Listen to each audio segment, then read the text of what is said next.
दोस्तों, दुनिया के बड़े हिस्से में और खासकर इंडिया में भी हम इंटरनेट के लिए ब्रॉडबैंड कनेक्शन का यूज़ करते हैं, जिसमें फाइबर केबल का इस्तेमाल होता है। ये केबल्स समंदर के अंदर एक कंट्री से दूसरी कंट्री तक फैले होते हैं, जिससे पूरी दुनिया में इन केबल्स का एक जाल जैसा बन गया है। आज की दुनिया में इंटरनेट हर किसी की ज़रूरत है।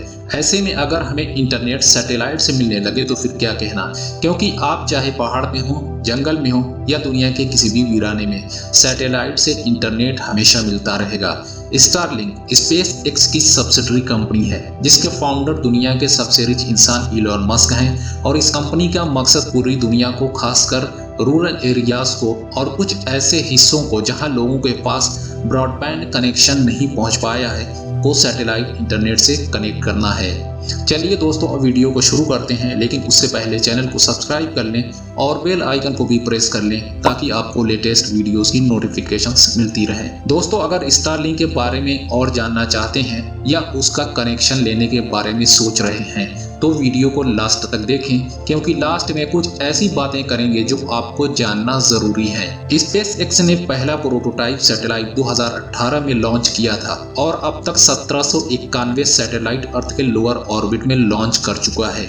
आने वाले लगभग 10 सालों में स्पेस एक्स 42,000 सैटेलाइट लॉन्च करेगा, जिससे कि अर्थ के चारों ओर इन सैटेलाइट्स का एक घना जाल बन जाएगा। ये सैटेलाइट एक दूसरे से लेजर बीम के थ्रू कनेक्टेड रहेंगे। खास बात यह है कि रात में हम इन सैटेलाइट्स को देख सकते हैं। हमें कनेक्शन के लिए एक छोटा सा सैटेलाइट डिश लगाना पड़ेगा जो सिग्नल को रिसीव करेगा और फिर ये डिश बैंडविड्थ को लगे हुए राउटर पे पास कर देगा और इस तरह हम वाईफाई से इंटरनेट को इस्तेमाल कर पाएंगे। स्टारलिंक की सर्विस दुनिया के कुछ ही देशों में अभी अवेलेबल है। इंडिया में इसका रजिस्ट्रेशन शुरू हो चुका है, लेकिन स्टारलिंक की सैटेलाइट इंटरनेट फैसिलिटी 2022 से स्टार्ट होने की उम्मीद है। स्टारलिंक की वेबसाइट पे प्री रजिस्ट्रेशन स्टार्ट हो चुका है। इसका मंथली चार्ज लगभग 7,000 रुपये होगा और जो डिश और दूसरे इक्विपमेंट्स होंगे उनके लिए अलग से 35,000 से 40,000 रुपये खर्च करने पड़ सकते हैं, जो कि इंडियन मार्केट के लिए काफ़ी महंगा है। याद दिला दें कि स्टारलिंक के मुताबिक ये इंटरनेट सर्विस दुनिया भर के उन लोगों के लिए बेहतर होगी जहां इंटरनेट कनेक्टिविटी नहीं पहुंच पाई है या बहुत ही पुअर है। वेबसाइट के मुताबिक अभी ये सर्विस 50 Mbps से लेकर 150 Mbps तक की स्पीड प्रोवाइड करा सकती है। जैसे जैसे स्पेस एक्स और सैटेलाइट्स को अर्थ के लोअर ऑर्बिट में भेजता जाएगा, सैटेलाइट इंटरनेट की स्पीड बढ़ती जाएगी और साल के आखिर तक 300 Mbps तक हो सकती है। आपको लग रहा होगा कि 35,000 से 40,000 का इंस्टॉलेशन चार्ज और 7,000 रुपये पर मंथ के प्लान के बाद ये स्पीड तो बहुत कम है, जो कि सच भी है। फिलहाल सैटेलाइट इंटरनेट की स्पीड 1 Gbps नहीं हो सकती है। ध्यान देने की बात यह है कि इलॉन मस्क के मुताबिक स्टारलिंक का मकसद रूरल एरियाज में और जहां ब्रॉडबैंड कनेक्शन नहीं पहुंच सकता वहाँ एक डिसेंट स्पीड के इंटरनेट कनेक्शन को प्रोवाइड कराना है, न कि दुनिया का सबसे फास्टेस्ट इंटरनेट कनेक्शन। ध्यान देने वाली बात यह है कि इसमें आपको एक ऑलवेज कनेक्टेड इंटरनेट कनेक्शन मिलेगा। अब सवाल ये उठता है कि अगर हम अफोर्ड कर सकते हैं तो क्या हमें स्टारलिंक का सैटेलाइट कनेक्शन लेना चाहिए या नहीं। इसका जवाब डिपेंड करता है कि आप जियोग्राफिकली किस रीजन में रहते हैं। इंडिया में इंटरनेट कनेक्शन दुनिया में सबसे सस्ता है। अगर आप मेट्रो सिटी या ऐसे शहर में रहते हैं जहां ब्रॉडबैंड की कनेक्टिविटी बहुत अच्छी है तो आपको स्टारलिंक का कनेक्शन लेने की ज़रूरत नहीं है। अगर आप ऐसे इलाके में रहते हैं जहां या तो ब्रॉडबैंड कनेक्टिविटी नहीं है या बहुत पुअर है और अगर आप अफोर्ड कर सकते हैं तो फिर आप स्टारलिंक का सैटेलाइट कनेक्शन ले सकते हैं। हाँ, अगर फ्यूचर में स्टारलिंक इंटरनेट की प्राइस इंडियन मार्केट के हिसाब से कम होती है तो शायद तब हम मेट्रो सिटी में भी स्टारलिंक का कनेक्शन ले सकते हैं। दिमाग में ये बात भी आ सकती है कि स्टारलिंक दूसरी इंटरनेट प्रोवाइडर कंपनी का सफाया कर देगी, तो ऐसा नहीं है। अगर हम इंडियन कंपनीज की बात करें तो इनके ब्रॉडबैंड कनेक्शन बहुत सस्ते और इनकी स्पीड भी स्टारलिंक वाले इंटरनेट की स्पीड से ज़्यादा होती है।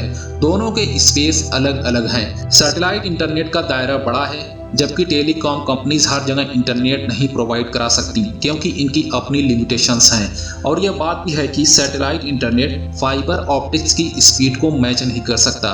फाइनली हम कह सकते हैं कि दोनों ब्रॉडबैंड इंटरनेट प्रोवाइडर और सैटेलाइट इंटरनेट प्रोवाइडर अपने अपने स्पेस में काम करते रहेंगे। अभी की न्यूज़ के मुताबिक सरकार ने लोगों को सुझाव दिया है कि स्टारलिंक की सैटेलाइट सर्विस की प्री बुकिंग करने से बचें। टेलीकम्युनिकेशन डिपार्टमेंट का कहना है कि satellite based internet service offer करने या कम्युनिकेशन सर्विस ऑफर करने से पहले हर कंपनी को लाइसेंस लेना मैंडेटरी है। इससे पहले प्री बुकिंग या सेलिंग नहीं की जा सकती। एक एनजीओ जिसका नाम टेलीकॉम वॉचडॉग है का कहना है कि स्टारलिंक बिना लाइसेंस के प्री बुकिंग कर रही है, जो कि आरबीआई के नियमों का उल्लंघन है और इंडिया के लोगों को ठगने जैसा है। सरकार के मुताबिक स्टारलिंक को इंडिया से लाइसेंस मिलने तक किसी भी इंडियन को प्री बुकिंग नहीं करनी चाहिए। दोस्तों, अगर आपको वीडियो अच्छी लगी हो तो कमेंट करके बताएं कि स्टारलिंक का फ्यूचर इंडिया में कैसा होगा। क्या स्टारलिंक अपनी सर्विसेज को इंडिया के ज्यादा से ज्यादा लोगों तक पहुंचाने में कामयाब हो पाएगा? सबसे बड़ा इन्वायरमेंटल इशू जो स्पेस में मौजूद है वो है स्पेस डिब्री। स्पेस डिब्री या अंतरिक्ष का मलबा दो तरह का होता है, एक नेचुरल और दूसरा इंसानों के बनाए हुए सैटेलाइट से जमा मलबा। दरअसल सैटेलाइट लॉन्च कर एक दूसरे से आगे निकलने की होड़ में अब तक 23,000 से भी ज्यादा ऑब्जेक्ट्स जमा हो गए हैं, जो कि पुराने खराब हो चुके सैटेलाइट्स का मलबा है जो स्पेस में ग्रेविटेशनल फोर्स की वजह से धरती के चारों तरफ स्पेस में घूम रहे हैं और इनकी तादाद लगातार बढ़ती ही जा रही है। ये मलबा स्पेस के लिए काफ़ी खतरनाक हो सकता है। इन मलबों की स्पीड बहुत ज़्यादा होती है। अगर ये स्पेस स्टेशन या फिर रॉकेट से टकरा गए या टकराने की एक चेन रिएक्शन शुरू हो गई तो ये बहुत ही भयंकर रूप ले सकता है। कुछ कंट्रीज ने इन मलबों को कम करने पे काम शुरू किया है, लेकिन ये एफर्ट बहुत छोटे लेवल पे किया गया है। हम पहले ही बात कर चुके हैं कि इलॉन मस्क की कंपनी फ्यूचर में 42,000 सैटेलाइट लॉन्च करने का प्लान कर रही है।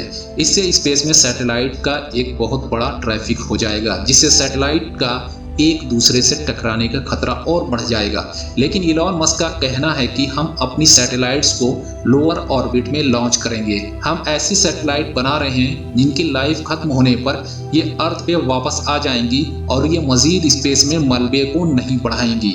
मेरे ख्याल में कोई भी टेक्नोलॉजी हो उसका निगेटिव इम्पैक्ट इन्वायरमेंट पे तो पड़ता ही है। अब सवाल ये उठता है कि स्पेस डिब्री को कम करने के लिए हम कितना सॉलिड कदम उठाते हैं।